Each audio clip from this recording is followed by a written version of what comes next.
Assalamualaikum warahmatullahi wabarakatuh. Kami dari kelompok 11 akan memperkenalkan diri dengan saya Jinal Fariki dengan NIM 41 sebagai penanya.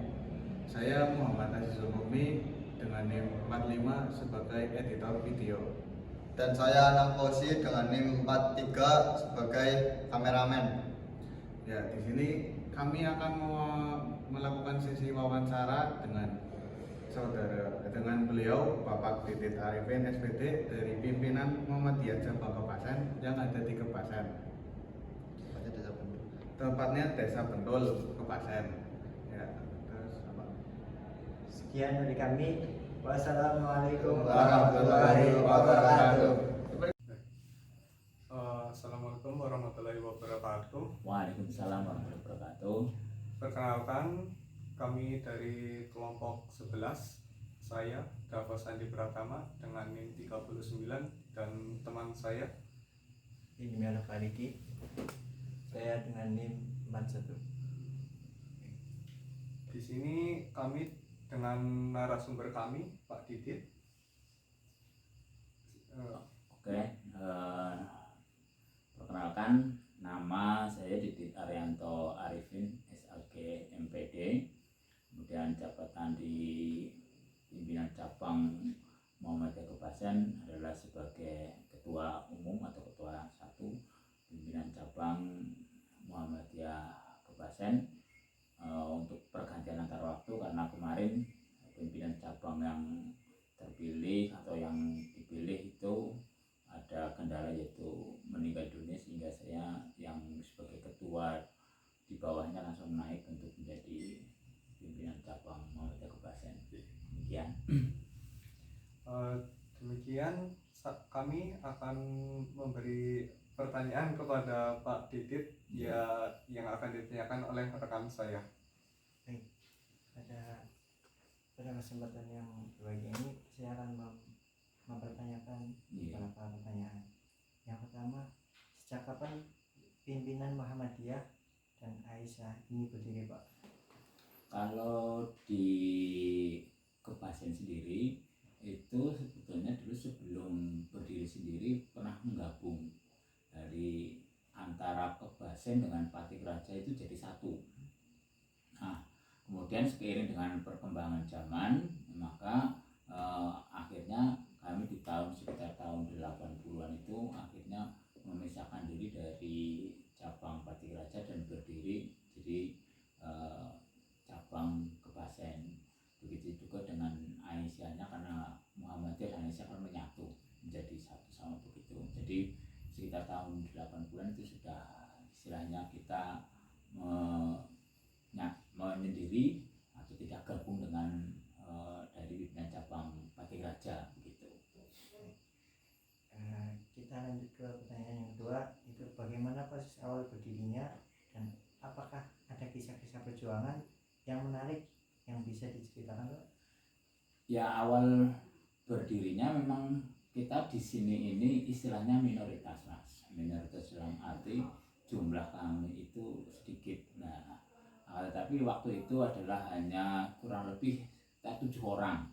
Nah, 7 orang, tapi kami akhirnya memberanikan diri menurut para ketua ataupun seorang senior kami yang menceritakan bahwa dengan memisahkan dirinya kemudian mulai banyak simpatisan yang ada, sehingga kami memberanikan untuk istilahnya mendirikan cabang tersendiri. Karena pada kurang lebih tahun 85 kita sudah bisa mendirikan AUM, yaitu SMP Muhammadiyah Kepasen itu di tahun itu. Sehingga itu perjuangan yang sangat istilahnya saat itu SMP Muhammadiyah ketika dibangun kebanjiran itu istilahnya, kemudian sampai dari pimpinan daerah waktu itu masih Maji Dasmen Pak Umar AR itu pada waktu perkumpulan ataupun pertemuan di wilayah itu menyampaikan, akhirnya dari teman-teman berbagai dari 35 kabupaten kota itu ikut membantu untuk meringankan istilahnya kebanjiran pada di SMP Muhammadiyah Kepasen yang saat itu sudah mulai istilahnya didirikan begitu. Itu ada kisah-kisah yang semacam itu. Baik, ke pertanyaan yang ketiga, apa yang mendorong pendiriannya Muhammadiyah tersebut?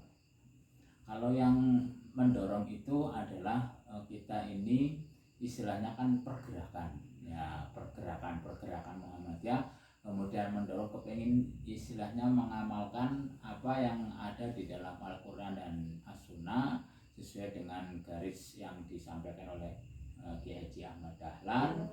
Di samping itu juga di sini banyak orang-orang yang istilahnya saat itu di sini istilahnya masalah huruf ini masih kental, masih banyak kental, sehingga kepingin sedikit demi sedikit istilahnya mengikis adanya hal seperti itu, walaupun sampai sekarang itu ya tetap saja susah karena itu sudah mengurat mengakar, akan tetapi sedikit demi sedikit ada beberapa masyarakat yang sudah istilahnya mulai meninggalkan hal-hal tersebut, walaupun sekarang istilahnya kalau hal itu hanya acara tertentu saja, di saat tertentu mereka istilahnya adakan sebagai adat dan budaya begitu. Di Muhammadiyah sendiri itu amal usaha apa saja yang udah berdiri? Kalau amal usahanya sudah ada 1 TK PAUD, kalau di Kebasen itu ada TK PAUD, kemudian di Cindaga itu ada TK 1, 2, 3 Aisyah, kemudian MI Muhammadiyah, kemudian ada kemarin baru berdiri itu anyar banget dan baru itu SD Aisyah, kemudian SMP Muhammadiyah sendiri. Dan alhamdulillah dari beberapa itu namanya sudah bagus di wilayah Kebasen, baik dari TK PAUD, MI-nya dan juga SMP-nya sudah istilahnya ada trust di masyarakat, sudah mulai mereka itu mau menyekolahkan dari kaum kita, termasuk di majelis kita yang sudah ada itu majelis ekonomi sudah alhamdulillah bergerak, walaupun kemarin sempat mengalami istilahnya kolab, tapi tetap berjalan demi sedikit, dan alhamdulillah masih ada beberapa istilahnya laba yang bisa dinikmati untuk pergerakan Muhammadiyah yang ada di Kebasen ini gitu. Nah, langkah-langkah komitmen apakah yang dipegang teguh oleh Bapak dalam pimpinan itu sehingga bisa bertahan sampai sekarang, Pak? Ya, langkah-langkah kami yang untuk supaya bisa bertahan ini karena kita kepengin bersama-sama dengan masyarakat yang ada, ya, kemudian sesuai dari moto kami itu adalah pergerakan. Kami selalu bergerak, walaupun mungkin kami istilahnya sedikit minoritas, tetapi kami berusaha berjuang untuk selalu kegiatan-kegiatan di Muhammadiyah bisa berjalan. Contohnya sudah ada kegiatan ahad wakil sudah jalan, kemudian rapat periodik juga jalan, kemudian pengajian di masing-masing ranting juga sudah jalan. Nah, di sini ada 7 ranting. Nah, rencananya akan mendirikan ranting baru lagi, yaitu ranting Kalisalak, Kaliwedi dan Sawangan akan gabung. Nah, jadi 1, dan itu masih diretis, belum sampai ke SK karena masih istilahnya kita merambah mencari orang-orang yang benar-benar mau berjuang begitu. Nah, rata-rata orang Muhammadiyah di sini pasti istilahnya orang-orangnya terhadap masyarakat aware istilahnya, kemudian terhadap pendidikan, apalagi hal-hal yang misalkan untuk berjuang walaupun dengan istilahnya harta, mereka alhamdulillah bisa. Di SMP Muhammadiyah sendiri juga ada gerakan orang tua asuh bisa berjalan alhamdulillah, dan itulah yang membuat kita tetap bertahan untuk bisa mengamalkan ajaran-ajaran agama dan bisa memberikan manfaat buat masyarakat banyak, entah itu dari Muhammadiyah atau bukan, kita tidak memandang itu. Yang penting kita berbuat kebaikan, yang penting kita berbuat untuk bisa menanamkan nilai-nilai luhur yang ada di dalam gerakan Muhammadiyah begitu. Menurut Bapak, perjuangan dalam dakwah ini perlu dilanjutkan atau generasi penerus? Ya, kalau jelas itu karena apa? Yang namanya matahari kan bersinar setiap hari dan itu kan menandakan bahwa harus selalu ada berkah, harus ada generasi yang akan datang yang bisa menggantikan kita-kita yang mungkin sudah senior dan di Kebase memang rata-rata yang jadi unsur pimpinan justru pendatang. Ya, seperti saya sebenarnya pendatang. Saya itu pendatang, asli saya Petik Raja. Ya, asli saya Petik Raja. Kemudian dari tahun 2010 saya di sini karena saya dulu ngajar di SMP 1. Kemudian kalau di Petik Raja memang saya aktif di cabang, di ranting, semua itu saya di sana seperti itu. Dan di sini sebenarnya saya sih tadinya kepenginnya pengen ngikut aja lah, jangan jadi pimpinan, tapi nggak tahu kenapa malah disorot. Kemudian ketika pemilihan ketua cabang malah justru saya suara terbanyak.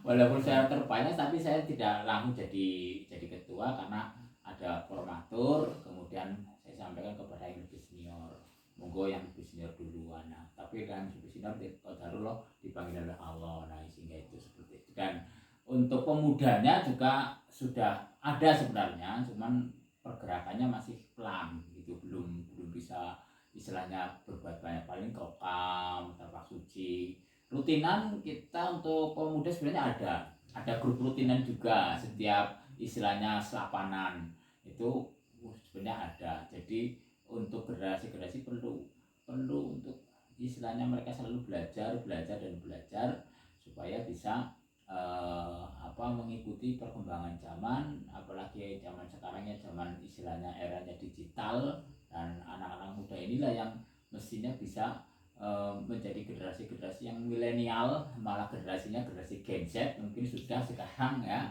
Nah ini kalau kita kan ya bisa mengalami beberapa peristiwa sampai sekarang pun alhamdulillah bisa mengalami zaman milenial ya, bersyukur sekali. Sehingga generasi yang akan datang pun tentunya kita harus dikader, walaupun pekaderan ini istilahnya masih sangat istilahnya perlu diperhatikan karena beberapa mungkin warga Muhammadiyah kadang untuk menyekolahkan di sekolah Muhammadiyah kadang nggak tahu kenapa gitu kan seperti itu. Tapi alhamdulillah setiap ada acara pengajaran pasti saya menyampaikan warga Muhammadiyah dan simpatisan sekolahnya di sekolah Muhammadiyah seperti apa. Ini yang saya tadi ini di MI Muhammadiyah Sindaga, alhamdulillah di MI. Anak saya yang baru selesai kemarin di SMK Muhammadiyah Sampang, sehingga saya bilang bahwa anak saya di Muhammadiyah saya tidak pelo dalam arti orang jarkoni, orang ngomong doang, tapi anak saya juga di sekolah Muhammadiyah dan alhamdulillah mereka bisa berprestasi. Nah ini alhamdulillah bisa mengharumkan nama MI Muhammadiyah di antaranya. Seperti itu. Dan kemarin prestasi terakhir karena ini sudah kelas 5 ya, saya kepengen nanti begitu punya prestasi masuk ke sekolah misalkan sesuai pilihannya bisa istilahnya harapannya sih kepengennya di sini ya, tapi memang sekolah-sekolah kita perlu ditingkatkan mutunya, memang baik mungkin gurunya, mungkin yang lainnya ya, walaupun udah bagus, sekarang udah bagus. Nah ini tinggal nanti ya anaknya nanti mau apa enggak. Nah itu kalau saya kan kalau sudah SMP udah beda, kalau yang dari dasar mungkin sudah lah, kita yang MI sudah, SMK sudah. Nah ini syukur-syukur sih yang mau di sini, karena kalau pimpinan ngomong anaknya tidak di situ nanti nggak dipercaya lagi kan seperti itu. Tapi paling tidak kalau ke Purwokerto pun ya sekolah-sekolah Muhammadiyah 1 atau mana begitu. Itu jadi generasi sekarang harus bisa istilahnya memegang tongkat estafet dari generasi-generasi yang akan datang dengan situasi dan kondisi sesuai zamannya. Nah itu gitu Mas. Untuk pertanyaan yang terakhir tuh Pak, ya. Apa sih pesan yang perlu kita pegang atau generasi muda itu bagi penerus dakwah kelanjutannya ke depannya? Pesan buat generasi muda untuk istilahnya berdakwah, yang namanya dakwah itu kan tidak harus di atas panggung, tidak harus di atas mimbar ya. Berdakwah sesama teman kayak gini pun sudah berdakwah lewat media-media yang ada pun juga termasuk berdakwah. Nah itu jangan beli tiktokan tapi isinya tentang kegiatan keagamaan, itu juga sudah termasuk dakwah. Karena zamannya sekarang anak-anak mesti senangnya itu. Senangnya TikTok, senangnya mungkin ada Instagram, ada apa, nah dakwahnya lewat situ.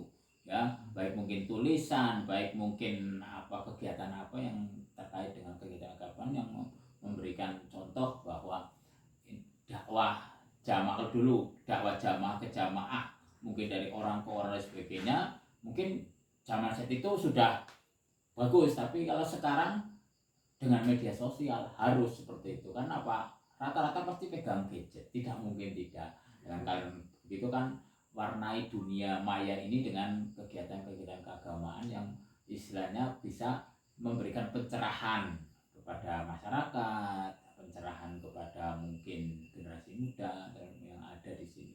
Masuk saya di sini juga memberikan contoh untuk contoh misalkan khitanan kan tidak harus barang gawe ya.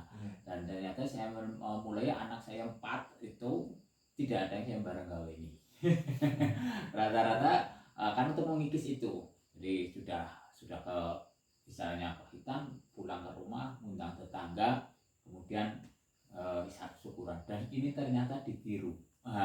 Sudah banyak yang tiru. Kenapa? Praktis ya Pak Guru. Iya, tidak capek. Karena apa? Kalau khitan tidak harus dipublikasi, tapi kalau walimatul urus harus. Nah, itu seperti itu. Nah, ini. Tapi ya karena saya bermasyarakat di sini, kalau misalkan ada undangan penting, saya harus tetap hadir. Karena saya sebagai warga masyarakat. Walaupun mungkin nanti di situ mulai, nah dari situ sedikit demi sedikit sendol, kayak gini. Nah, di acara RW-an juga demikian, masalah zakat, masalah kurban, masalah macam-macam itu seperti itu. Jadi sedikit demi sedikit, memang tidak bisa langsung frontal begitu. Untuk kalau ada kematian, bagaimana caranya memegang, kan rata-rata cuma pegang tok. Nah, saya tuntun, ayo doanya seperti ini. Nah, mereka mengikuti. Nah, itu seperti itu. Jadi perjuangan ini tidak akan pernah berhenti, Mas. Terus bergerak seperti kata beliau Kiai Haji Ahmad Dahlan, bergerak. Hidupilah Muhammadiyah dan jangan hidup di Muhammadiyah. Ya, memang sih benar. Semuanya pasti ada ya, tapi tidak mengharapkan banget. Nah, itu ada semacam mungkin istilahnya penghargaan, ya itu sudah hal yang wajar lah seperti itu. Tapi kan perjuangan kita otomatis untuk mengeluarkan tenaga, pikiran, harta dan sebagainya pasti lebih dari itu. Kalau misalkan kayak di SD, di SMP, ya mereka berhak mendapatkan gaji tetap gitu. Di luar itu mereka harus aktif di kegiatan sosial seperti itu. Jadi teruslah bergerak sampai kapanpun dan teruslah belajar, seperti bahwa mencari ilmu itu dari buayan sampai ke liang lahat. Nah, itu seperti itu, Mas. Baik, itu saja yang bisa kami sampaikan. Mungkin kembalikan ke rekan saya. Ya seperti yang dikatakan oleh Pak Didit, seperti tadi, teruslah berjuang, jangan sampai menyerah. Kita perlu mencari ilmu sampai kita mati pun. Dan juga satu lagi dari Kiai Ahmad Dahlan, hiduplah untuk menghidupi Muhammadiyah dan jangan hidup di dalam tapi tidak ngapa-ngapain, seperti itu. Untuk kali ini Bapak Didit, kami sangat berterima kasih atas jawaban dari pertanyaan wawancara tadi, dan semoga bisa terus sukses, terus berkembang lebih jauh lagi untuk Muhammadiyah dan Bapak sendiri sekeluarga. Terima kasih semuanya. Wassalamualaikum warahmatullahi wabarakatuh. Waalaikumsalam warahmatullahi wabarakatuh.